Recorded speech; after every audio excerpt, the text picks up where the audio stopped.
qu'est-ce qu'un chrétien? Certaines personnes limitent cela au fait de se joindre à une église. Quelqu'un a dit, eh bien, un chrétien, c'est un membre d'église, quelqu'un qui s'est affilié à l'église. Je crois que tous les chrétiens devraient faire cela, mais je ne crois pas que le christianisme, ce soit ça, voyez?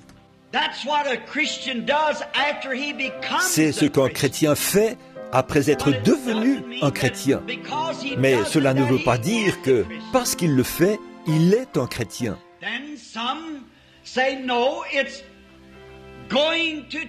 Puis, d'autres disent, non, c'est le fait d'aller à l'église et d'obéir à une déclaration de credo et d'être fidèle aux choses que l'église enseigne.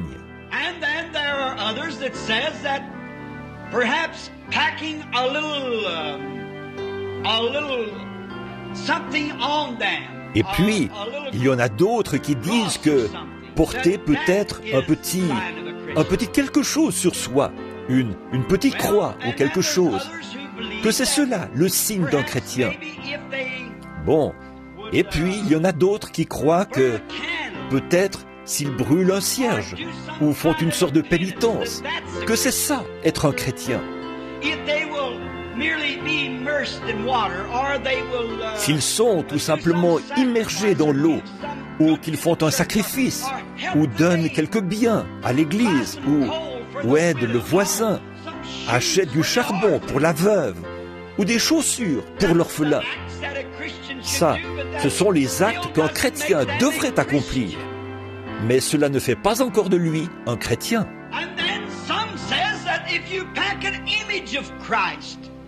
Et puis, d'autres disent que si vous mettez une image de Christ dans votre voiture ou sur votre mur, c'est cela le signe d'un chrétien. Eh bien, ces choses-là sont très bien. Mais je ne crois pas que le fait de porter une image fasse de vous un chrétien. Je crois que c'est d'être une image de Christ qui fait de vous un chrétien.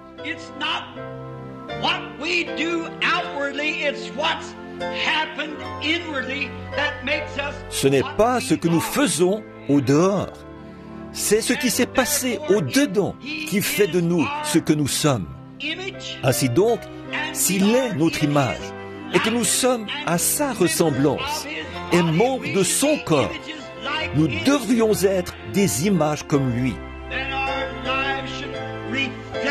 Alors nos vies devraient refléter l'image de Christ, pas en nous joignant à l'église ou en portant notre crucifix, ni par nos émotions, mais cela devrait être par la présence vivante du Dieu vivant qui se reflète à travers notre vie.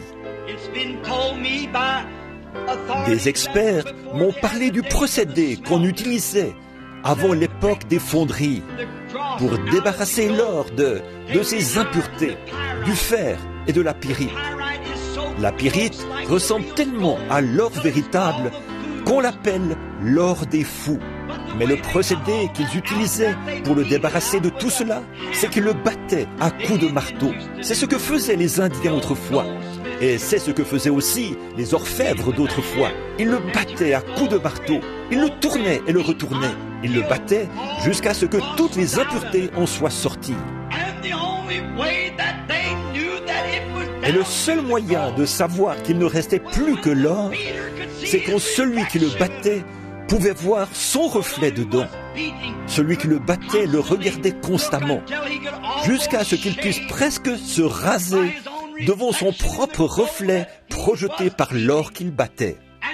Et quand le Saint-Esprit de Dieu se met à nous battre avec le marteau de l'Évangile, qu'il nous bat jusqu'à ce que toutes les choses du monde soient sorties de nous et que nous reflétions l'image du Seigneur Dieu, c'est alors, je crois, que nous devenons des chrétiens.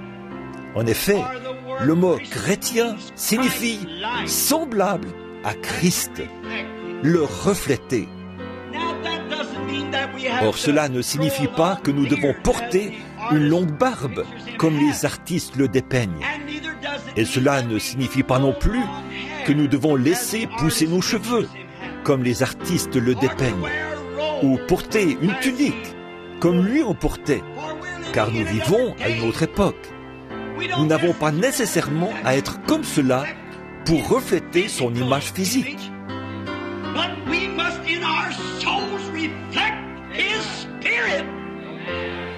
Mais nous devons, dans nos âmes, refléter l'image de son esprit et sa manière de vivre. Je ne crois pas qu'être chrétien consiste en une adhésion à des églises ou des credos. Je crois que c'est le reflet de Jésus-Christ dans un être humain, car nous sommes ses membres, les membres de son corps, et l'Écriture dit que nous portons son image. Alors, quelle sorte d'image était-il? Il n'est pas venu pour être quelqu'un d'important. Pourtant, il l'était. Mais il est venu comme un serviteur. Il n'est pas venu pour être servi, mais pour servir. Notre texte ce soir reflète ce qu'il était. À mon avis, c'est ce qui fait qu'il est grand. Pourtant, bien qu'il soit le Dieu même de l'éternité, le Dieu même qui a créé le ciel et la terre, quand il est venu ici, il a pris la position la plus basse, la tâche la plus indésirable qu'on puisse avoir.